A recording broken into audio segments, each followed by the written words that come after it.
विश्व आदिवासी गौरव दिनानिमित्त यावर्षी धडगाव तालुक्यात नाविन्यपूर्ण अशी मॅरेथॉन स्पर्धा घेण्यात आली। विश्व आदिवासी गौरव दिवस उत्सव समिती धडगाव यांच्या मार्फत या संपूर्ण मॅरेथॉन स्पर्धेचं नियोजन करण्यात आलं होतं। मॅरेथॉन स्पर्धेमध्ये 4 गट ठेवण्यात आले होते।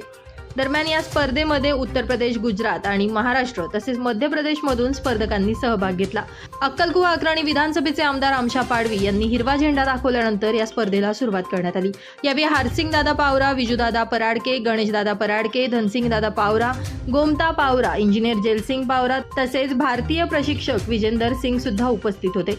कार्यक्रमाचं आणि मॅरेथॉनचं प्रमुख आकर्षण कुमारी आरती पावरा ही होती। आरती पावरा यांनी जर्मनी या ठिकाणी एका आठवड्यापूर्वी आपल्या भारतीय मॅरेथॉन संघाचं प्रतिनिधित्व केलं, यामुळे त्या प्रमुख आकर्षणाचा केंद्रबिंदू ठरल्या।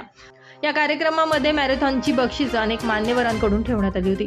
विश्व आदिवासी उत्सव समिती धडगावचे समिती सदस्य इंजिनियर प्रवीण चिमा पावरा, प्रितेश पावरा, संतोष फेंदा पावरा, सागर पावरा, राकेश पावरा, पुरुषोत्तम पावरा, कृष्णा पावरा, संदीप पावरा, सचिन हेमराज पावरा, सचिन बटेसिंग पावरा, कपिल पावरा, चेतन पावरा, दीपक वळवी, डॉक्टर राजेश पावरा, डॉक्टर राजेश पडवी, डॉक्टर संजय वळवी तसेच धडगाव सिनियर कॉलेजचे स्पोर्ट्स संयोजक म्हणून काम पाहिलेले श्री पोळे सर यांचं मार्गदर्शन यासाठी महत्त्वपूर्ण ठरलं। आजची मॅरेथॉन स्पर्धा ही सातपुड्यासाठी अतिशय लक्षवेधी अशी ठरली।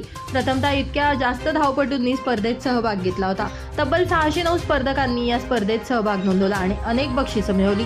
सदर मॅरेथॉन स्पर्धा आता दरवर्षी याच वेळी यापेक्षा जास्त संख्येनं भरवण्यात येईल अशी शाश्वती यावेळी आयोजकांकडून देण्यात आली आहे। ब्युरो रिपोर्ट, आपला खबऱ्या न्यूज, धडगाव।